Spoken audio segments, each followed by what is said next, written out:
The village in it with a map and a plan. No place too tiny for this determined man. Crossing the counties one by one, you'll see in every English corner a bit of history.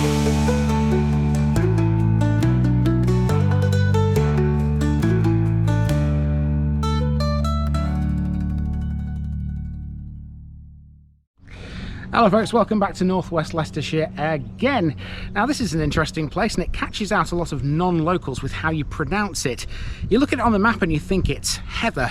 It's not Heather, this is Heather.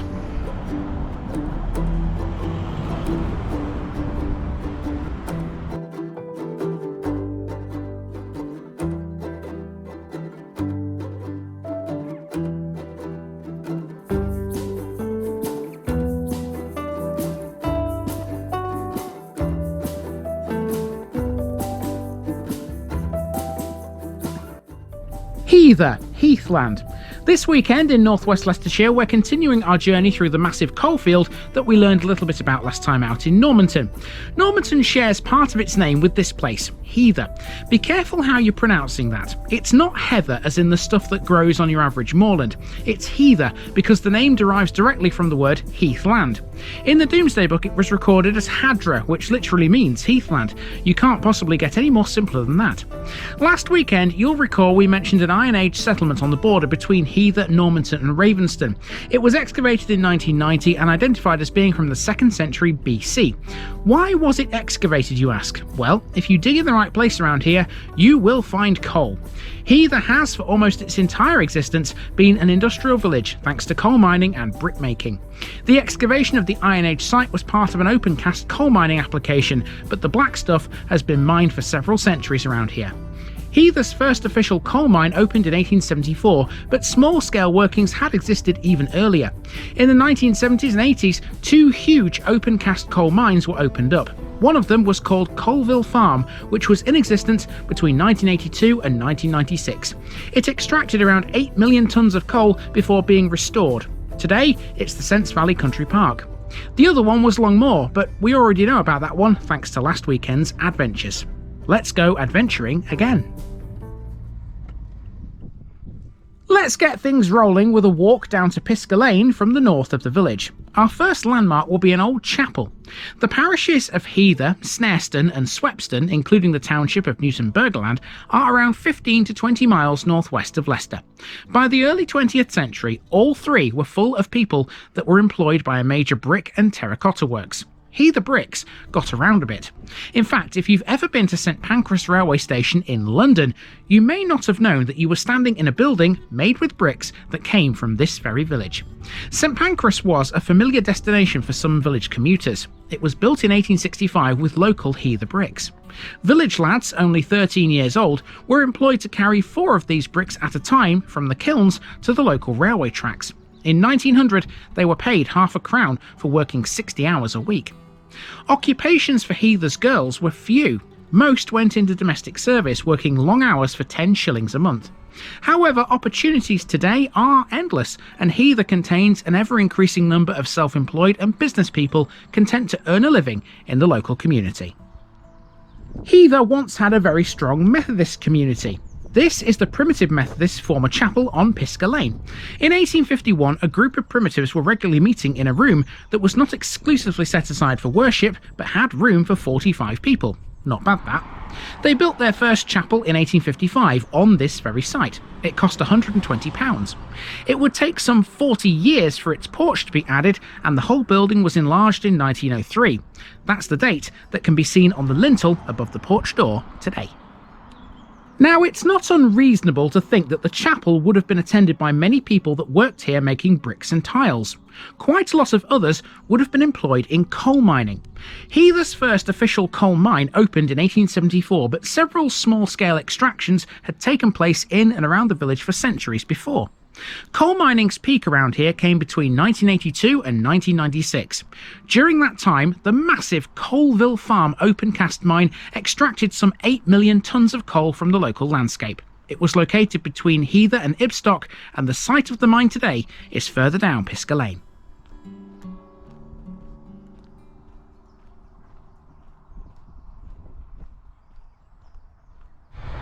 So this path isn't taking us into the middle of nowhere. There's a purpose to this. It's running alongside Pisgah Lane, which is the other way I could have walked down to what our next landmark is. But this is much more enjoyable because I don't have cars rushing past me. All I've got basically are trees and lots of greenery. It's quite nice, actually.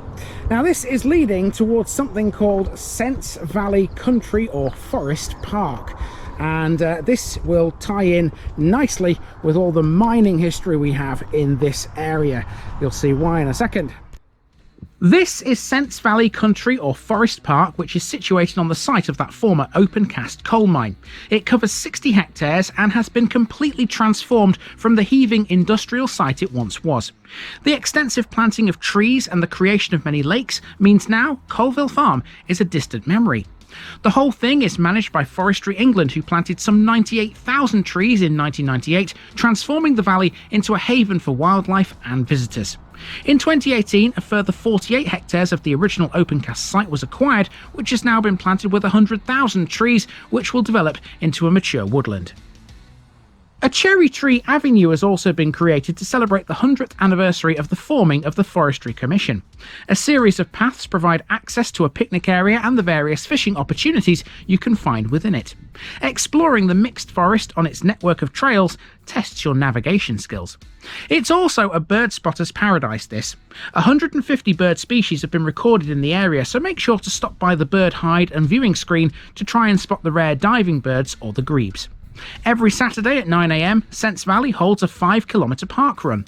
The name Sence Valley, by the way, comes from the river that flows through it, the River Sence.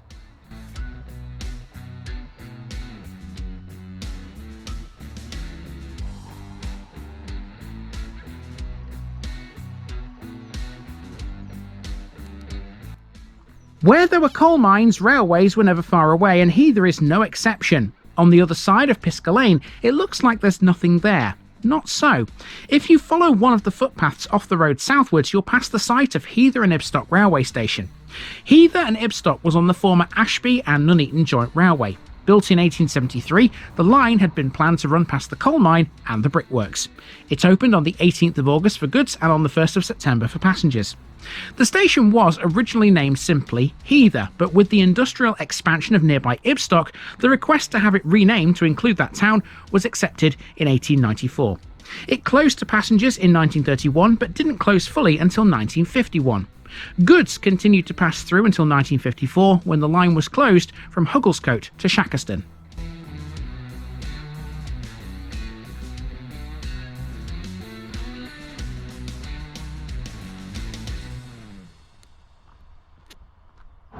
Now, in following that bridleway, we haven't been walking on the old railway line. That bridleway runs down the side of where the old railway line was.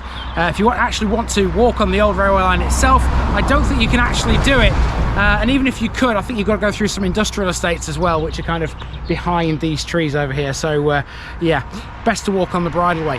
Now, from the bridleway, you can see the site of the station, and you can also see this next building over there.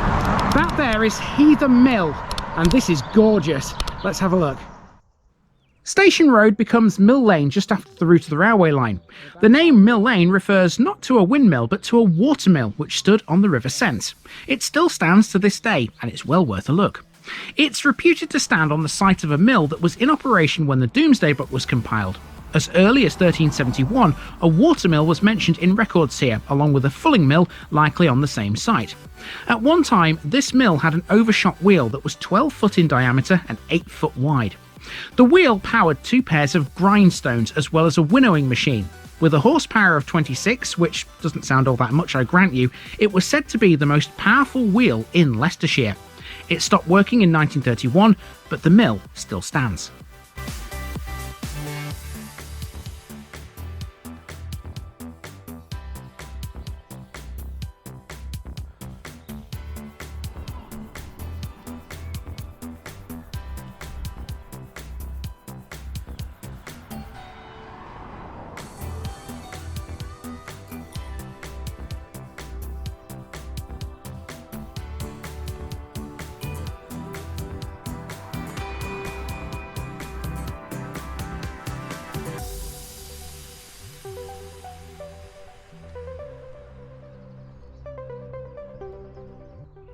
Further up Mill Lane as we head back towards the village is a small recreation ground and the allotments, which will keep the fans happy for another day, I'd imagine.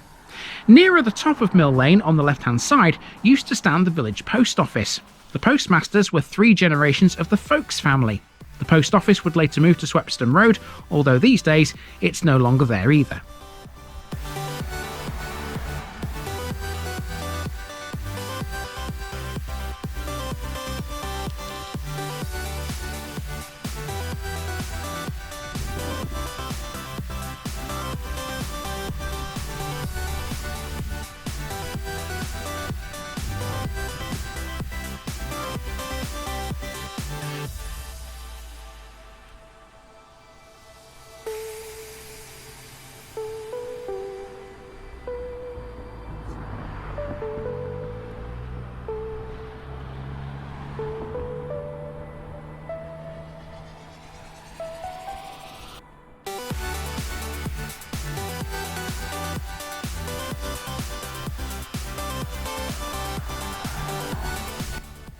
This is the Crown Inn, which has been here since the days when the only traffic on Main Street was an occasional pony and trap. Main Street back then looked more like a quiet country lane with its quaint cottages, a scene far removed from the thundering of heavy lorries today, taking a shortcut to nearby motorways, towns and cities. The Crown Inn has been here since 1560, and along with the other village pub, the Queen's Head, it continues to be the heart of Heather's social activity. Okay, so it's a little bit hard to define the absolute dead centre of Heather, but I think if it was going to be anywhere, it's probably where I'm standing right now. And this wall behind me here belongs to perhaps the grandest property the village has, which is an ideal place for it, really, in the dead centre of the village. This is the Manor House, and this has got an interesting story to tell us. Opposite the pub and the end of Mill Lane is the Manor House. This is next door to the church, but we'll catch that later because we'll be returning to this point in a bit. The manor house has extensive stone foundations which are believed to be part of a former preceptory where men were recruited for services in the Holy Land, Rhodes, Cyprus and Malta. The house, its gardens and the church all share a common boundary wall. Many of Heather's rectors have lived at the manor over the years. Sir Walter Scott is supposed to have worked on one of his books whilst at the manor too. It also has an interesting tale to tell us related to Queen Adelaide, the Dowager of King William IV. In the 1840s, the Queen spent much of her time at Gopsall Hall, the home of Earl Howe. On one occasion, when returning to Gopsall from a trip out, the axle on her coach broke as she was passing through Heather. As it was getting dark, she gratefully received the offer of a room at the manor house. Her room, which is one of the ones on the first floor at the front of the house, is to this day still known as Queen Adelaide's room.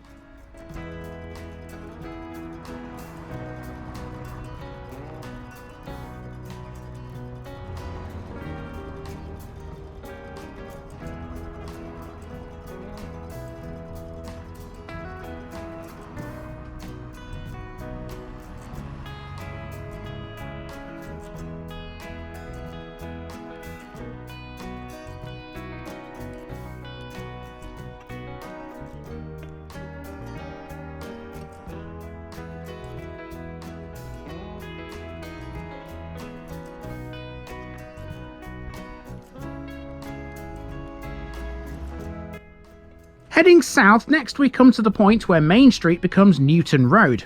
At this point we can see a former Wesleyan Methodist chapel. This is the oldest former chapel in the village and it was built in 1828 at a cost of £250. The following year it was said that around 50 people attended the services, and that goes some way to proving how strong Methodism was in these parts. In the early 1900s, the chapel's steward was a man by the name of Mr. Marsh, who lived in the White House next door.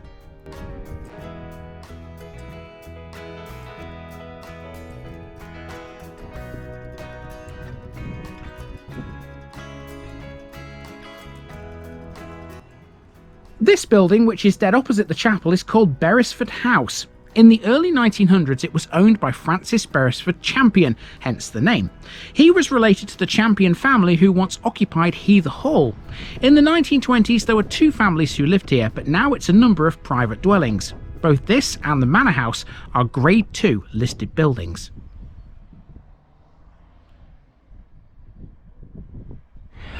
Okay, now we've turned onto Swepston Road. Now this on the map looks like a huge residential area, and for the most part it is, but this has actually got more than you might think to talk about. First of all, we're going to cover these houses over here. That's an estate which we have met the name of before in a different parish which you saw last week, but here it's got a different meaning.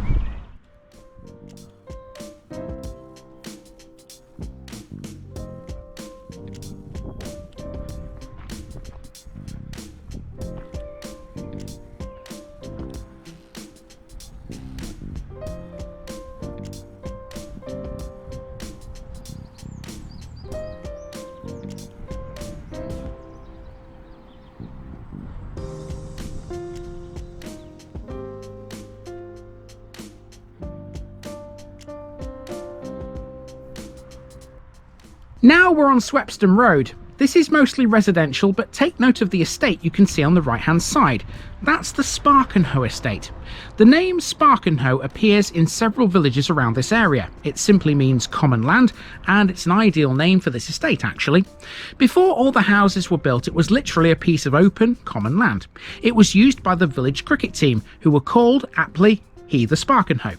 The club's history dates back to the mid-1800s. After the houses were built, the team moved to a patch of land on the other side of Swepston Road.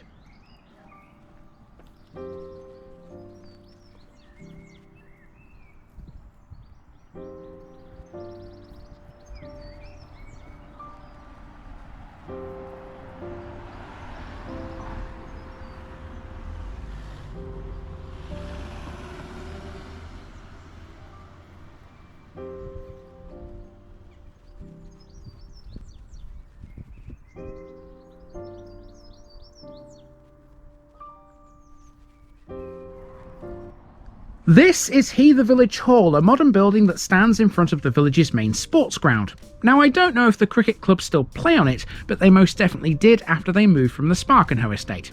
At one time, David Taylor was the president of the cricket club.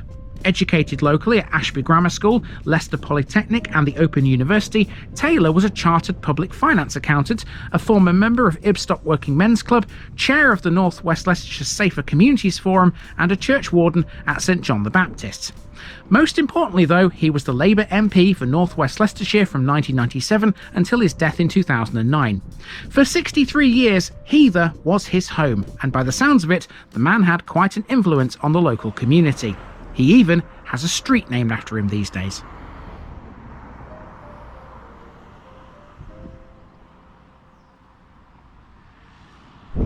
Now, when I was researching the village hall, another type of hall came up in search results, and it's just a little bit further along the Swepston Road. We'll go and see that in a moment. Just going to have 5 minutes here in this park just to take the weight off my feet, because I've been walking around for quite a long while now. We are about halfway around this route, I think. There's still plenty more to see, including the church. We still need to see another pub. There's an interesting little building that's next to the other pub, and there's also a football ground too. There's loads more to see yet.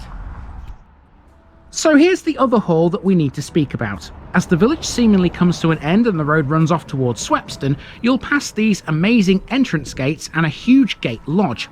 These belong to Heather Hall. This was once lived in by an R.K. Good before, in the 1920s, it became the home of John Robert Champion and his two sisters. They used to hold masked balls and garden parties to raise money for the village church. In 1928, Egbert Percy Booth and his wife Adelaide Ann moved in. He was an expert financier and shareholder of the Staplefords of Coalville. The hall was burnt extensively in 1934 and 35. Later, Mrs. Q lived there and had a very well-known riding school.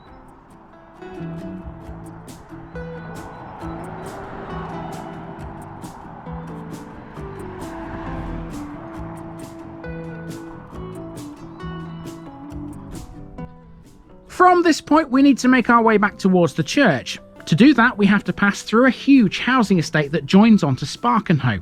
This passes through a lot of modern housing, some of it only built in the last few decades.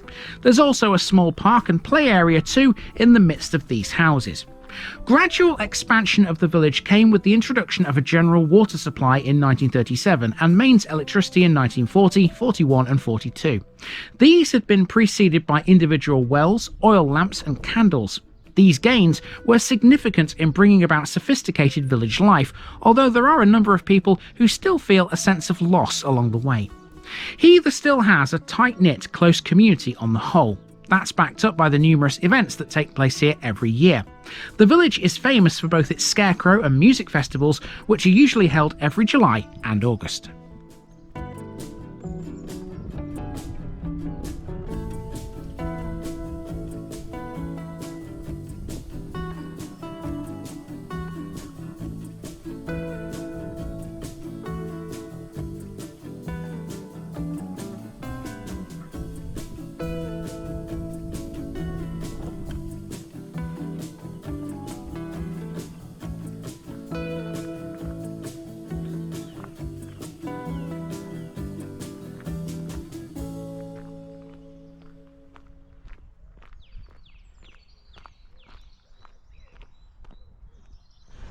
Okay, that little cross-country trek has brought us into the churchyard here in Heather, currently standing under some massive trees which are marking the entrance to it from the west. There's the church, just about see it there, about over my shoulder. Let's go and check it out and see exactly what this one can tell us. So here we are at the parish church dedicated to St John the Baptist. This was established in the 12th century as a chapel for the Knights Hospitallers of the adjacent Heather Preceptory. The current church, though, dates from the early 14th century and it's a Grade 2 listed building. In 1885, stained glass panels were installed in the chancel's east window, made by Burleson and Grills of London. Musical angels are shown in the tracery, and a crucifixion is shown below, together with an image of the prophet Elias and a series of images telling the story of John the Baptist. The clock on the tower is a memorial. It was installed by J&H Drawnfield in memory of their parents. The hammer strikes the tenor bell on the hour and requires winding once a week. The dial is cast in iron open framework with Roman numerals. The finish is of hard black enamel and 23-carat gold leaf. Now, speaking of memorials, Heather's war memorial is rather unusual. It's not a cross or a pair of gates or even a memorial hall. Instead, believe it or not, it's the church organ. It was dedicated as such to those who fell in World War I initially, but it was subsequently restored as a memorial to the fallen of World War II as well. The organ is situated at the western end of the nave in front of the tower arch, positioned on an oak gallery in 1924. It has an inscription that reads, "To the glory of God, this organ was erected and dedicated in grateful memory of the men of the parish who gave their lives in the Great War."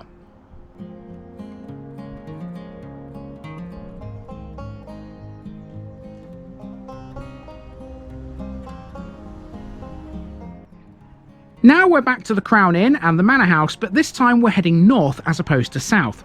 The next building I initially thought might have been an old school on the overhead maps, but as it turns out it's something far more interesting. This is Drawnfields Yard on the left-hand side of the Crown Inn's car park. It was owned by Mr. Matthew Henry Drawnfield, who was a proper jack of all trades. He was a carpenter, a carriage builder, a wheelwright and a coffin maker.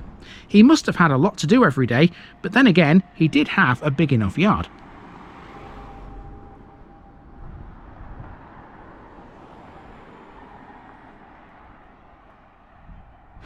Okay, on the wall of this building we have the parish notice board. I was wondering where I was going to find one of these things. I haven't seen one yet. So, card going on the board.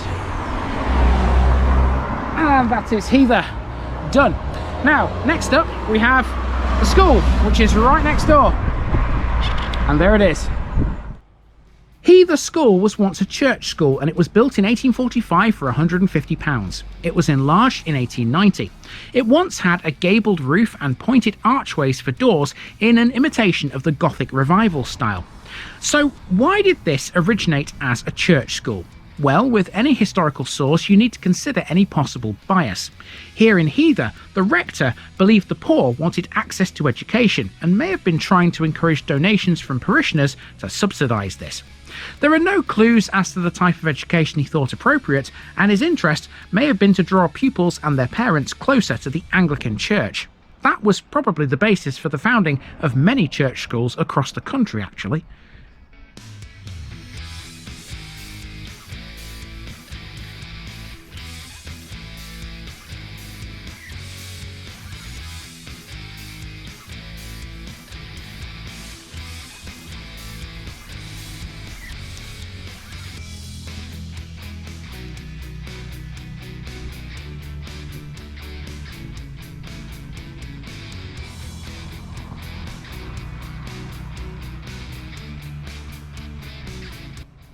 It's the Queen's Head next, which is the only thing on this entire route that I found nothing about. I wonder if the name of the pub is a reference to the story of Queen Adelaide and her room at the Manor House. It could be, I guess.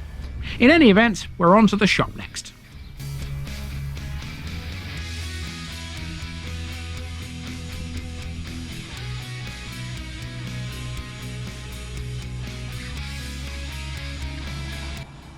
The shop is literally next door and it marks our return to Pisca Lane.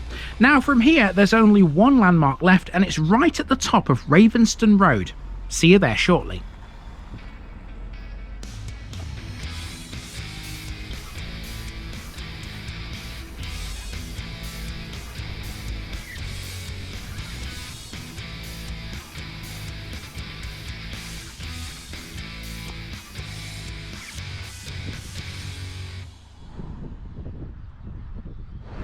Okay, now it's a steep climb back up to where we began, and the final landmark is actually sports related, believe it or not. We've talked a bit about the cricket team and David Taylor's involvement with said cricket team, but Heather has a football club as well, and they play on a ground which is just up here.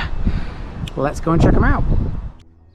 This is St John's Park and it's the home ground of the local football team. Heather St John's are currently members of the Midland League Division 1, which is the 10th tier of football in England. They take their name from the church. The club was established in 1949 and initially they joined the Coalville and District League and spent many seasons yo-yoing between the various divisions in that league structure. By the early 2000s they found their way to the Midland Combination and changed their name to Heather Athletic. That lasted until 2007 when they reverted back to their original name again. The club originally played at a ground on Swepston Road. When they were unable to upgrade that ground, which was council owned at the time, they bought a field on Ravenston Road in September 1993, which was turned into St John's Park. A seated stand was built on one side of the pitch and floodlights were erected in February 1997, inaugurated with a friendly match against Leicester City.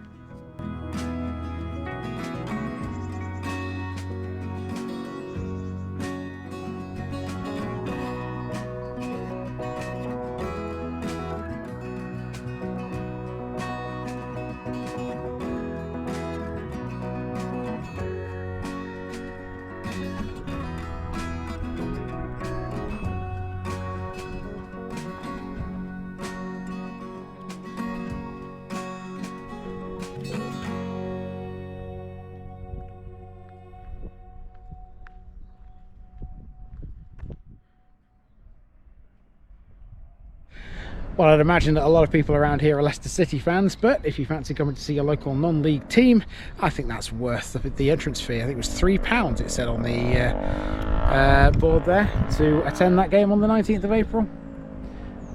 Awesome stuff.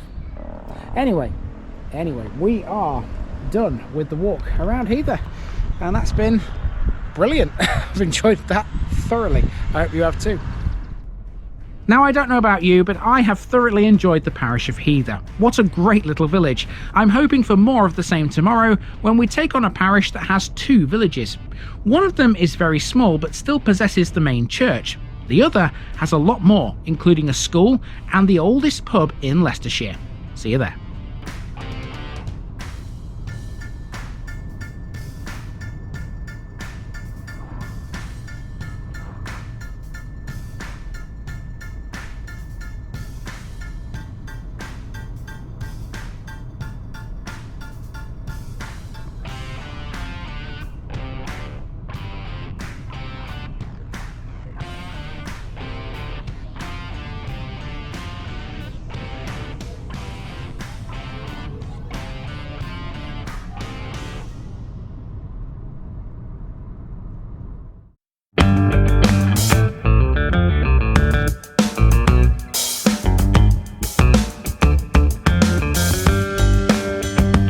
Now, just before I go, remember, this video is part of a huge project to visit every civil parish in England. That's more than 10,000. These routes are pre-planned, and due to time constraints, I can't cover every detail or walk down every street. Please don't complain if this video missed something out. I pronounce names how I choose to. I am very aware that local dialect may vary, and I don't take kindly to criticism about this. you've been warned. It's impossible to know everything too. If this video was terrible, make your own. If you're a regular watcher of The Village Idiot, you're not the only one. If you've got a small business, why not use my videos to advertise it? Leave a comment below if you're interested. And finally, thanks for watching this episode, everybody. Give us a like and a subscribe if you've enjoyed this episode, and share it with your friends and relatives. It all helps to keep this mission going. Until next time, I've been Andy, also known as The Village Idiot, and I'm out.